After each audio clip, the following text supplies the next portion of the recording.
Good morning everyone. कैसे हैं आप सभी लोग। Welcome to all the online classes of लक्ष्य।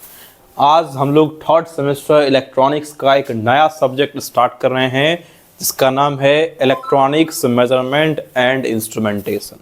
ठीक है, very important subject for both electrical and electronics students. ये आपका बहुत इंपॉर्टेंट सब्जेक्ट है। आपके सेमेस्टर में तो है ही सर, आपको सेमेस्टर में तो एग्ज़ाम पास करना ही है। साथ ही साथ अगर आप आगे कंपटीशन में किसी भी एग्ज़ाम को देते हैं तो वहाँ पे आपको मेजरमेंट से 8 से 10 क्वेश्चन फिक्स रहता है। ठीक है, तो मेजरमेंट एक बहुत इंपॉर्टेंट सब्जेक्ट है। बहुत अच्छे से आपको पूरा डिटेल में पढ़ना है, डिटेल में आपको पढ़ाएंगे भी। लेकिन आपका जो इलेक्ट्रॉनिक्स का सिलेबस दिया है मेजरमेंट में, बहुत कम सिलेबस दिया है। अगर उस सिलेबस के अनुसार से चलेंगे तो ये 20 से 30 लेक्चर में पूरा मेजरमेंट खत्म हो जाएगा। लेकिन उस तरीके से भाग भाग के नहीं पढ़ना है हम लोग को। सेमेस्टर तो पास नहीं कर, सिर्फ सेमेस्टर तो पास नहीं करना है सर। सेमेस्टर पास करने के बाद आगे ऑब्जेक्टिव सॉल्व करना है, कंपटीशन एग्जाम देना है। कंपटीशन बहुत टफ हो गया है, कम पढ़ने से कुछ नहीं होने वाला है। आपको हमेशा ज़्यादा ही पढ़ना पड़ेगा। दो टॉपिक, 3 टॉपिक, 5 टॉपिक आप ज़्यादा ही पढ़ेंगे, तब जाके आप किसी कंपटीशन एग्जाम को फेस कर सकते हैं। तब आप उसमें सारे क्वेश्चन को सॉल्व कर सकते हैं। ठीक है, तो हम जब आपको पढ़ाएंगे इलेक्ट्रॉनिक्स मेजरमेंट, तो इसमें लगभग सारे टॉपिक के, सेमेस्टर के सारे टॉपिक को तो डिस्कस करेंगे ही आपके सिलेबस के अनुसार। इसके साथ साथ जो कंपटीशन पॉइंट ऑफ व्यू से इंपॉर्टेंट है, या फिर एक मेजरमेंट का एक सिस्टमेटिक जो तरीका होता है पढ़ने का, उस तरीके से भी हम लोग पढ़ते चलेंगे। ठीक है, उसमें पूरा आपका सिलेबस भी कवर हो जाएगा। साथ साथ आप किसी भी बुक के ऑब्जेक्टिव को भी क्या कर सकते हैं, सॉल्व कर सकते हैं। ठीक है, चलिए स्टार्ट करते हैं। मेजरमेंट क्या होता है एंड इसमें क्या क्या पढ़ना है। तो बात आती है सर मेजरमेंट की। व्हाट इज मेजरमेंट, किसको बोलेंगे मेजरमेंट। तो मेजरमेंट का मतलब होता है सर किसी भी क्वांटिटी को मापना, किसी भी क्वांटिटी को मापना। ठीक है, जैसे हमारा ये पेन है, पेन को मापने के लिए अगर आपको बोल दिया जाए कि इस पेन को माप के बताओ इसका लेंथ कितना है, तो पेन को मापने के लिए क्या करेंगे, एक इंची टेप लेकर आएंगे, उसके ऊपर रख देंगे और पता चलेगा सर ये पेन 15 सेंटीमीटर का है। ठीक है, तो क्या किया, आप इस पेन का मेजरमेंट किए। तो उसी तरीके से हम लोग अपने इलेक्ट्रॉनिक्स सब्जेक्ट में जो हमारे पास इलेक्ट्रॉनिक्स क्वांटिटीज़ हैं, इलेक्ट्रिकल क्वांटिटीज़ हैं, voltage, current, power, energy, frequency, ठीक है, ये सब आपका इलेक्ट्रिकल क्वांटिटीज़ है। तो इन सारों के लिए कौन कौन सा डिवाइस यूज़ किया जाता है, कैसे इनको मेजर किया जाता है, ठीक है, सब के बारे में डिटेल में डिस्कस करेंगे। ठीक, अब मेजरमेंट तो समझ में आ गया सर, किसी भी अननोन क्वांटिटी को मेजर करना मेजरमेंट कहलाता है। ठीक, अब उस अननोन क्वांटिटी को मेजर करने के लिए जिस डिवाइस का यूज किया जाता है उसको बोलते हैं इंस्ट्रूमेंट। क्या बोलते हैं सर, इंस्ट्रूमेंट। तो जैसा कि आपका सब्जेक्ट है, क्या सब्जेक्ट है सर, जैसा कि आपका सब्जेक्ट है इलेक्ट्रॉनिक्स मेजरमेंट एंड इंस्ट्रूमेंटेशन, मतलब जो इलेक्ट्रॉनिक्स या इलेक्ट्रिकल क्वांटिटीज है उसको मेजर कीजिए और किस इंस्ट्रूमेंट से मेजर करेंगे उसके बारे में बताइए। ठीक है, तो बेसिकली इस सब्जेक्ट में इंस्ट्रूमेंट और मेजरमेंट के बारे में पढ़ना है कि कौन सा इंस्ट्रूमेंट क्या होता है, कैसे वर्किंग होता है, किसका क्या कंस्ट्रक्शन होता है, और साथ ही साथ उससे क्या मेजर किया जाता है और कैसे मेजर किया जाता है। ठीक है, सबके बारे में डिटेल में डिस्कस करेंगे आपको इस सब्जेक्ट में। ठीक, अब थोड़ा सा इसके सिलेबस के बारे में देख लेते हैं सर कि इलेक्ट्रॉनिक्स मेजरमेंट में आपको क्या पढ़ना है, बेसिकली मेजरमेंट में क्या पढ़ना है। तो आपके सिलेबस में टोटल 6 यूनिट है, 6 यूनिट है।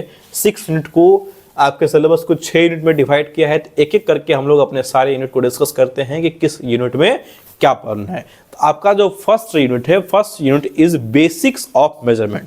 बेसिक्स ऑफ मेजरमेंट बोले तो इस चैप्टर में सबसे पहले हम लोग को, आपके सिलेबस में तो 2-3 टॉपिक लिख के छोड़ दिया है, लेकिन बेसिक्स ऑफ मेजरमेंट में सबसे पहले हम लोग को जानना पड़ेगा सर मेजरमेंट क्या होता है। ठीक है, कोई भी इंस्ट्रूमेंट क्या होता है, किसी भी इंस्ट्रूमेंट को कब आप एक्सेप्ट करेंगे, उसमें क्या उसका स्टैंडर्ड क्वालिटी होना चाहिए। ठीक है, तो उन सब के बारे में डिस्कस करेंगे। फिर उसके बाद इसी चैप्टर में पढ़ेंगे कि इंस्ट्रूमेंट का कुछ टाइप, जैसे analog instrument, digital instrument, primary instrument, secondary instrument, indicating instrument, integrating instrument, recording instrument. ठीक है, उन सब के बारे में डिस्कस करेंगे। उसके बाद इस चैप्टर में पढ़ेंगे characteristics of instrument, characteristics of measurement, characteristics basically किसी भी इंस्ट्रूमेंट के परफॉर्मेंस को बताता है। किसको बताता है? परफॉर्मेंस को। परफॉर्मेंस बोले तो कि मान लीजिए जैसे आपको एग्जांपल दे तो करंट मेजर करना है। क्या मेजर करना है? करंट। तो करंट को मेजर करने के लिए आमीटर का यूज करते हैं। करंट को मेजर करने के लिए किसका यूज करते हैं सर? आमीटर का। ठीक है, तो करंट को मेजर करने के लिए आमीटर यूज करेंगे, वोल्टेज मेजर करने के लिए वोल्टमीटर यूज करेंगे, पावर मेजर करने के लिए वाट मीटर यूज करेंगे, एनर्जी मेजर करने के लिए एनर्जी मीटर यूज करते हैं। इस देखिए यहाँ पे आपको इसमें सब दिख रहा होगा। ये देखिए आपका वोल्ट मीटर है, ये क्या है sir? Volt meter, voltage measure करता है। ये आपका वाट आमीटर है, करंट मेजर करता है। यहाँ पे देखिए kWh मीटर है, ये एनर्जी मेजर करता है, एनर्जी मीटर है। इसके बाद में बहुत सारा आपको देखिए रोल मीटर लगा हुआ है, कैलिपर्स लगा हुआ है, माइक्रोमीटर लगा हुआ है, थर्मोमीटर है, pH मीटर है, ठीक है, डायल इंडिकेटर है, थियोडोलाइट है, ये सिविल का थियोडोलाइट है, ठीक है, सिविल में भी हम लोग यूज़ करते हैं, स्टॉप वॉच है, बीकर ग्लास है, रूलर है, ठीक है। तो ये सब आपका क्या है सर? एक बहुत सारा इंस्ट्रूमेंट्स है। तो सारे जो सारा इंस्ट्रूमेंट्स है उसके परफॉर्मेंस के बारे में जानने के लिए उसके कैरेक्टरिस्टिक्स को पढ़ा जाता है। किसको पढ़ा जाता है? कैरेक्टरिस्टिक्स को। और उसी कैरेक्टरिस्टिक्स के अंदर बताएंगे आपको एक्यूरेसी क्या होता है और प्रिसीजन क्या होता है, रेजोल्यूशन क्या होता है। ठीक है, यानी आपका जो सिलेबस दिया है एक्यूरेसी, प्रिसीजन, रेजोल्यूशन, ये कैरेक्टरिस्टिक्स से जाके स्टार्ट किया है। ठीक है, बहुत बाद जाके स्टार्ट किया है, यानी बेसिक्स को पूरा छोड़ दिया सिलेबस में लिखना, तो उससे हम लोग को मतलब नहीं है। हम लोग अपने टॉपिक में जब पढ़ेंगे तो सारे बेसिक्स को ही पढ़ते जाएंगे और इन सब चीज़ के बारे में भी डिस्कस करते जाएंगे। उसके बाद इसी चैप्टर में आपको पढ़ना है टाइप्स ऑफ एरर। एरर क्या होता है? एरर बोले तो जितना सारा आपका इंस्ट्रूमेंट है, कोई भी डिवाइस है तो 100% तो परफेक्ट होगा नहीं, उसके अंदर कुछ ना कुछ कमी होगा, कुछ ना कुछ खराबी होगा। तो वो जो कमी है उसी को एरर बोलते हैं। ठीक है, तो इस चैप्टर में आप आएंगे तो आपको बताएंगे एरर क्या होता है, एरर कितने टाइप का होता है, इंस्ट्रूमेंट में एरर को रिमूव करने के लिए, एरर को दूर करने के लिए क्या करते हैं, कैसे दूर किया जाता है, क्या ऐसा तरीका अपनाते हैं कि एरर को कम से कम करते हैं, तो सबके बारे में डिस्कस करेंगे। ठीक है, इसके बाद इसी चैप्टर में हम लोग पढ़ेंगे ब्रिज। ब्रिज का मतलब क्या है सर? जैसे हमारे पास करंट मेजर करने के लिए आमीटर था, वोल्टेज मेजर करने के लिए वोल्टमीटर था, पावर मेजर करने के लिए वाटमीटर था, एनर्जी मेजर करने के लिए एनर्जी मीटर था। उसी तरीके से रेसिस्टेंस, इंडक्टेंस और कैपेसिटेंस होता है और उसको भी मेजर करना होता है। इलेक्ट्रॉनिक सर्किट में, इलेक्ट्रिकल सर्किट में ये तीन पैरामीटर्स होते हैं। आपसे अगर कोई पूछे कि सर्किट पैरामीटर के बारे में बताइए तो बेसिकली 3 सर्किट पैरामीटर है हमारा। कौन कौन सा? रेसिस्टेंस, इंडक्टेंस, कैपेसिटेंस, और इन तीनों को भी मेजर करना है। तो अगर आपको रेसिस्टेंस मेजर करना है तो आप डीसी ब्रिज का यूज करेंगे। किसका यूज करेंगे? DC bridge. और अगर इंडक्टेंस, कैपेसिटेंस मेजर करना है तो एसी ब्रिज यूज करेंगे। ठीक है, तो यहाँ पे देखिए लिखा हुआ है कि डीसी ब्रिज के बारे में बताइए। डीसी ब्रिज के अंदर व्हीटस्टोन ब्रिज और केल्विन्स डबल ब्रिज, ये दोनों ब्रिज के बारे में पढ़ेंगे हम लोग। फिर एसी ब्रिज के अंदर मैक्सवेल ब्रिज, हे ब्रिज, एंडरसन ब्रिज और डिसॉटी ब्रिज। बेसिकली ये जो आपका डीसी ब्रिज में व्हीटस्टोन ब्रिज है, इससे रेसिस्टेंस मेजर किया जाता है। केल्विन्स डबल ब्रिज है, इससे भी रेसिस्टेंस मेजर किया जाता है। फिर एसी ब्रिज में मैक्सवेल ब्रिज है, इससे इंडक्टेंस मेजर करते हैं। हे ब्रिज है, इससे भी इंडक्टेंस मेजर करते हैं। एंडरसन ब्रिज है, इससे भी इंडक्टेंस मेजर करते हैं। एंड लास्ट आपका जो डिसॉटी ब्रिज है, इससे कैपेसिटेंस, इससे क्या मेजर करते हैं सर? सी, कैपेसिटेंस को मेजर करते हैं। क्लियर? चलिए, ये आपका फर्स्ट यूनिट है, एक ब्रीफ इंट्रोडक्शन हम लोग आज देख रहे हैं। Unit second is potentiometer. Unit second क्या है सर? पोटेंशियोमीटर। अब बात आती है सर व्हाट इज पोटेंशियोमीटर, किसको बोलेंगे पोटेंशियोमीटर? तो पोटेंशियोमीटर देखिए, पोटेंशियोमीटर को आप अलग अलग करेंगे तो क्या बना है sir? Potentio plus meter. Meter मतलब तो इंस्ट्रूमेंट, ये तो सिंपल अपने दिमाग में बैठा लीजिए। मीटर मतलब क्या? इंस्ट्रूमेंट, मतलब मेजर करने वाला डिवाइस। ठीक है, लेकिन उसके साथ जो वर्ड यूज किया है, क्या यूज किया है? पोटेंशियो। तो पोटेंशियो, पोटेंशियल, पोटेंशियो से क्या बना? पोटेंशियल। और पोटेंशियल मतलब क्या होता है? Basically EMF. ठीक है, तो बेसिकली इस पोटेंशियोमीटर से हम लोग ईएमएफ मेजरमेंट के बारे में पढ़ेंगे। अब आपके मन में आ रहा होगा सर कि आप थोड़ी देर पहले बताए कि जो पोटेंशियल है या पोटेंशियल भी एज ए वोल्टेज होता है, तो वोल्टेज मेजर करने के लिए वोल्टमीटर यूज किए। अब पोटेंशियोमीटर क्यों यूज कर रहे हैं सर? तो बेसिकली पोटेंशियोमीटर से कंपैरेटिव यूज, मतलब कंपैरेटिवली मेजरमेंट किया जाता है। एक साइड में आपको दे दिया, दूसरे साइड में आपको मेजर करना है, ठीक है। लेकिन वोल्ट मीटर में ऐसा कोई कंसेप्ट नहीं होता है, ठीक है। आएंगे चैप्टर में तो आपको ये चीज़ डिटेल में क्लियर करेंगे कि वोल्ट मीटर और पोटेंशियोमीटर दोनों मेजर तो वोल्टेज नहीं करता है, लेकिन दोनों में क्या डिफरेंस है, ठीक। इस चैप्टर में हम लोग को बेसिकली पोटेंशियोमीटर के बारे में डिस्कस करना है और उसके टाइप के बारे में, जैसे basic DC slide wire potentiometer, उसके बाद Crompton DC potentiometer, application of DC potentiometer, फिर उसके बाद यहाँ पे आपका AC potentiometer, application of AC potentiometer, इन सब के बारे में डिस्कस करेंगे। आप यहाँ पे देख भी रहे होंगे, देखिए यहाँ पे ये स्लाइड कर रहा है, नाम भी क्या है, स्लाइड वायर, ठीक है। तो आएंगे तो आपको बताएंगे कैसे स्लाइड करता है, कैसे रेसिस्टेंस, कैसे ईएमएफ वोल्टेज या पोटेंशियल को मेजर किया जाता है, स्लाइड करा के रेसिस्टेंस को वैरी करा के, सबके बारे में डिटेल में डिस्कस करेंगे। नेक्स्ट जो आपका यूनिट है, unit third is measuring instrument. Measuring instrument में क्या पढ़ने वाले हैं सर? तो मेजरिंग इंस्ट्रूमेंट में बेसिकली हम लोग जो मेन इंस्ट्रूमेंट है हमारे पास मेजरमेंट के अंदर, जैसे PMMC instrument, MI instrument, watt meter, energy meter, तो उन सब के बारे में इस चैप्टर में डिस्कस करेंगे। देखिए आप में इसमें लिखा हुआ भी है परमानेंट मैग्नेट मूविंग कॉइल, इसी को शॉर्ट में बोलते हैं PMMC। फिर आपका क्या है सर, परमानेंट मूविंग आयरन, क्या है, मूविंग आयरन इंस्ट्रूमेंट, इसी को शॉर्ट में बोलते हैं MI, इलेक्ट्रोडायनेमोमीटर टाइप इंस्ट्रूमेंट, ठीक है। इससे बेसिकली वाट मीटर बनाते हैं, क्या बनाते हैं, वाट मीटर, तो वाट मीटर के बारे में पढ़ेंगे। फिर single phase energy meter, basically energy meter के बारे में पढ़ेंगे। अब देखिए ये तो वाट मीटर और एनर्जी मीटर तो समझ में आ गया सर कि वाट मीटर से पावर मेजर किया जाएगा और एनर्जी मीटर से एनर्जी मेजर किया जाएगा। ये PMMC और MI से क्या मेजर किया जाता है? तो बेसिकली PMMC और MI दो ऐसा इंस्ट्रूमेंट है जिससे आप वोल्टेज से मेजर कर सकते हैं और करंट मेजर कर सकते हैं। मतलब सर, मतलब ये हुआ कि PMMC को जब आप पढ़ लेंगे तो PMMC की मदद से आप आमीटर ही बना सकते हैं और वोल्ट मीटर ही बना सकते हैं। उसी तरीके से MI इंस्ट्रूमेंट से भी आप आमीटर ही बना सकते हैं और वोल्ट मीटर ही बना सकते हैं। तो आएंगे चैप्टर में तो आपको डिटेल में बताएंगे कि आखिर कैसे उसको बनाया जाता है, कैसे कंस्ट्रक्ट किया जाता है। जो आपका फोर्थ चैप्टर है, fourth chapter is electronics instrument.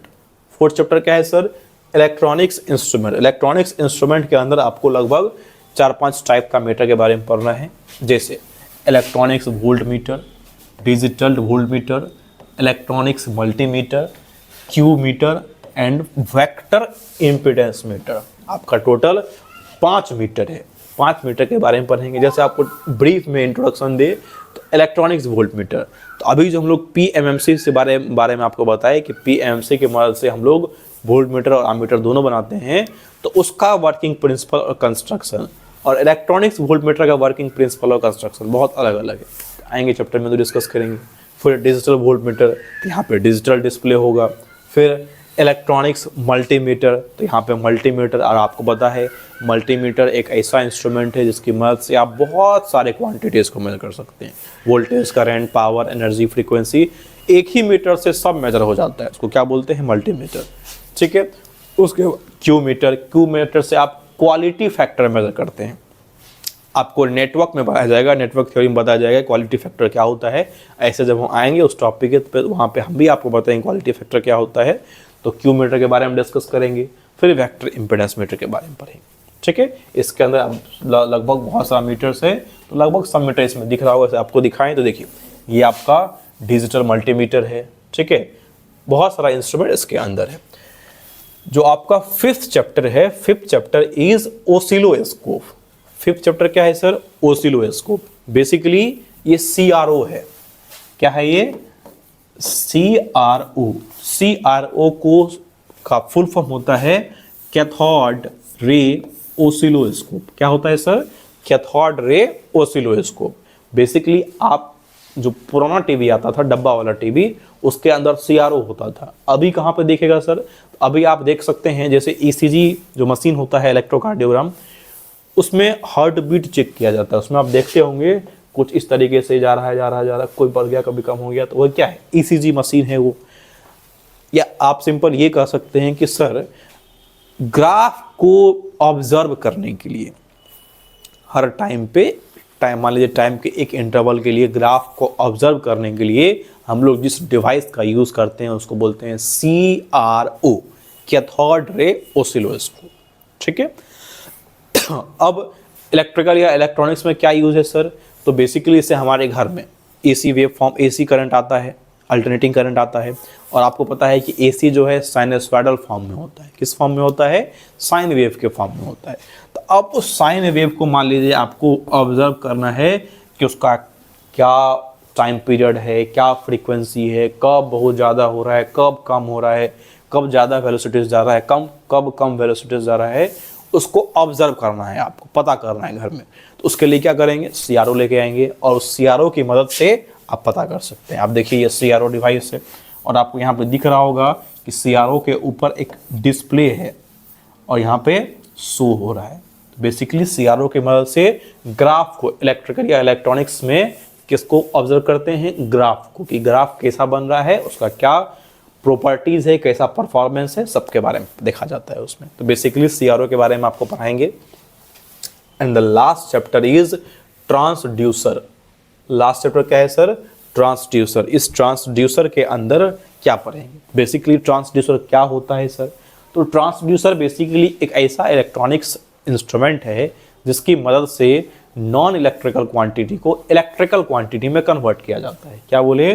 Transducer आपका ऐसा इंस्ट्रूमेंट है, मान लीजिए कि बीच में ये ट्रांसड्यूसर लगा दिए। क्या लगा दिए? ट्रांसड्यूसर। तो इसकी मदद से नॉन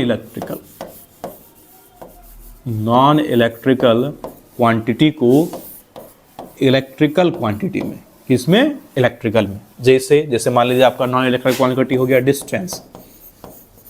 अब इसको इलेक्ट्रिकल क्वांटिटी जैसे वोल्टेज, तो डिस्टेंस को अगर वोल्टेज में कन्वर्ट करना है या किसी अदर फॉर्म में कन्वर्ट करना है तो उसके लिए क्या यूज़ करते हैं? ट्रांसड्यूसर। तो transducer basically non electrical quantity को इलेक्ट्रिकल क्वांटिटी में कन्वर्ट करने वाला इंस्ट्रूमेंट है। इस चैप्टर के अंदर आपको बताएंगे, आएंगे तो आपको बताएंगे कि ट्रांसड्यूसर क्या होता है, ट्रांसड्यूसर का टाइप क्या होता है, कौन सा ट्रांसड्यूसर से किस ट्रांसड्यूसर का क्या वर्किंग है, कौन किसको किस में कन्वर्ट कर देता है, सबके बारे में डिस्कस करेंगे। देखिए यहाँ पे लिखा हुआ भी है classification, selection criteria, characteristics, construction, working principle and application of following transducer. कौन कौन सा? तो RTD transducer, thermocouple transducer, thermistor, LVDT, strain gauge, load cell, piezo electric transducer, ये सब आपका ट्रांसड्यूसर का टाइप है। ठीक है। तो इन सबको डिटेल में डिस्कस करेंगे हम लोग इसमें यूनिट 6 में ट्रांसड्यूसर। ये तो आपका सर सिलेबस हो गया है। सिलेबस में आपको टोटल 6 यूनिट पढ़ना है। उम्मीद है आप समझ भी गए होंगे।